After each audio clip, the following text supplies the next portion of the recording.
കഴിഞ്ഞ 4 വർഷക്കാലം കേരളത്തിൽ ഡിവൈഎഫ്ഐ നടത്തിയിട്ടുള്ള വൈവിധ്യപൂർണമായ സമര സംഘടനാ പ്രവർത്തനങ്ങളുണ്ട്. ആ പ്രവർത്തനങ്ങളെല്ലാം ഇഴകീറി പരിശോധിക്കുകയും നേട്ടങ്ങളെയും കോട്ടങ്ങളെയും വിശകലനം ചെയ്യാനും കൂടിയാണ് ഇങ്ങനെയൊരു സമ്മേളനം ഇവിടെ ചേരുന്നത്. ഈ പുതിയ വർത്തമാനകാലത്ത് യുവാക്കളിലാണ് നമ്മുടെ സമൂഹത്തിൻ്റെ പ്രതീക്ഷ. നമ്മുടെ സമൂഹത്തിൽ ഭിന്നിപ്പിൻ്റെയും മറ്റ് പലവിധത്തിലുള്ള വിദ്വേഷ ആശയങ്ങളുടെയും പ്രചരണം ശക്തമായിക്കൊണ്ടിരിക്കുകയാണ്. അങ്ങനെ ഒരു മതരാഷ്ട്രവാദത്തിലേക്ക്, സ്വത്വവാദ ആശയത്തിലേക്ക് നാടിനെ മുന്നോട്ട് നയിക്കപ്പെടുന്ന സന്ദർഭത്തിൽ ഒരു തിരുത്തൽ ശക്തിയായി നമ്മുടെ സമൂഹത്തിൽ പ്രവർത്തിക്കേണ്ട ഉത്തരവാദിത്വമാണ് ഡിവൈഎഫ്ഐ ഏറ്റെടുക്കുന്നത്. ആ ഉത്തരവാദിത്വം കഴിഞ്ഞ 4 വർഷത്തെ പ്രവർത്തനങ്ങൾ നോക്കിയാൽ നമുക്ക് കാണാൻ വേണ്ടി കഴിയും. നമ്മുടെ രാജ്യത്ത് ആദ്യമായി ഒരു ലിറ്ററേച്ചർ ഫെസ്റ്റിവൽ സംഘടിപ്പിക്കുന്ന സംഘടന ഏതെന്ന് ചോദിച്ചാൽ അത് അഭിമാനത്തോടെ പറയാൻ വേണ്ടി കഴിയും. അത് യുവധാര സാഹിത്യോത്സവം സംഘടിപ്പിച്ച ഡിവൈഎഫ്ഐ ആണ്. YLF 2 സീസണുകളായി സംഘടിപ്പിക്കാൻ നമുക്ക് കഴിഞ്ഞു. അരുന്ധതി റോയും ഗീതാഞ്ജലി ശ്രീയും ദാമോദർ മഹോത്സവവും ഉൾപ്പെടുന്ന ഇന്ത്യയിലും കേരളത്തിനും ഉള്ള നിരവധി വ്യക്തികളെ ഈ പരിപാടിയുടെല്ലാം ഭാഗമാക്കി മാറ്റാൻ വേണ്ടി കഴിഞ്ഞു. രാഷ്ട്രീയമായി പല ചേരിയിൽ നിൽക്കുന്ന ആളുകളെ കൂടി ചേർത്തുകൊണ്ട് വൈവിധ്യങ്ങളുടെ ഒരു ഉത്സവം എന്ന ഒരു മുദ്രാവാക്യത്തെ മുൻനിർത്തി വിപുലമായ പരിപാടി സംഘടിപ്പിക്കാൻ വേണ്ടി കഴിഞ്ഞു എന്നുള്ളത് അഭിമാനകരമായ കാര്യമാണ്. മറ്റൊന്ന്, തൊഴിലുമായി ബന്ധപ്പെട്ട നിരവധി പുതിയ പ്രശ്നങ്ങൾ ഉയർന്നു വരുന്നു. തൊഴിലില്ലായ്മ നമ്മളെപ്പോഴും ചർച്ച ചെയ്യുന്ന കാര്യമാണ്. എന്നാൽ ഇന്ന് യുവാക്കളെ സംബന്ധിച്ചിടത്തോളം തൊഴിലില്ലായ്മ മാത്രമല്ല, തൊഴിലുള്ള യുവാക്കളിൽ, തൊഴിലുള്ള തൊഴിലാളികളിൽ, ജീവനക്കാരിൽ കൊടിയ സമ്മർദ്ദം അടിച്ചേൽപ്പിക്കപ്പെടുകയാണ്. ആ മാനസിക സമ്മർദ്ദത്തിൻ്റെ ഭാഗമായി നിരവധി ആത്മഹത്യകൾ രാജ്യത്തുടനീളം ഉണ്ടായി.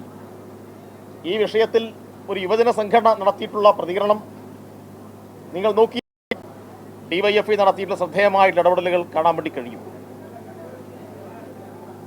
ഈ എറണാകുളം ജില്ലയിൽ ഒരു പെൺകുട്ടി പൂനെയിൽ ജോലി ചെയ്യുന്ന ഒരു സ്ഥാപനത്തിൽ മരണപ്പെടുന്ന നിലയുണ്ടായി.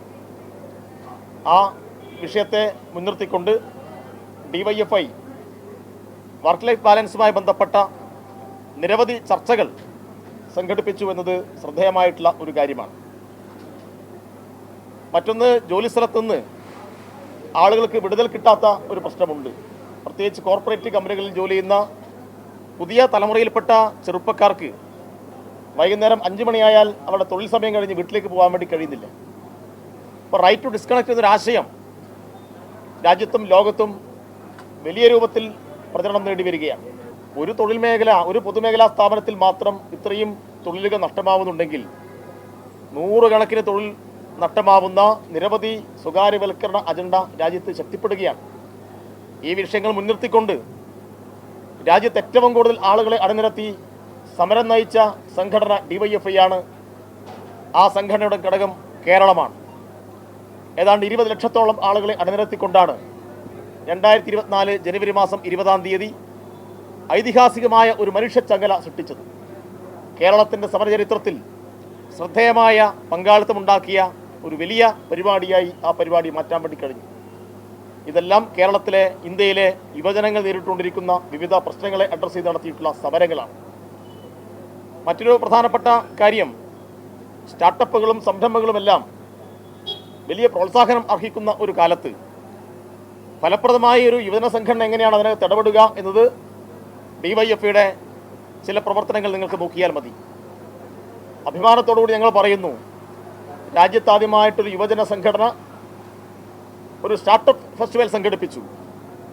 തിരുവനന്തപുരത്ത് വെച്ച് നടത്തിയ സ്റ്റാർട്ടപ്പ് ഫെസ്റ്റിവലിൻ്റെ പേര് തന്നെ മൊവാസോ എന്നായിരുന്നു. ആശയങ്ങളുടെ ഒരു ഉത്സവമായി പിച്ചിങ് കോമ്പറ്റീഷൻ ഉൾപ്പെടെ വെച്ച് ഏറ്റവും മികച്ച സ്റ്റാർട്ടപ്പ് സംരംഭകന് 1 ലക്ഷം രൂപ അവാർഡ് ഉൾപ്പെടെ കൊടുത്തുകൊണ്ടാണ് ഡിവൈഎഫ്ഐ അത്തരം പ്രവർത്തനങ്ങളിൽ മുഴുകിയത്. അതിൻ്റെയും തുടർച്ച ഉണ്ടാക്കും. അത്തരം കാര്യങ്ങളിൽ നൂതനമായിട്ടുള്ള സംഘടനാ പ്രവർത്തനത്തിൻ്റെ, സമരത്തിൻ്റെ പുതിയ മാതൃകകൾ ഇനിയും ഞങ്ങൾ തീർക്കും.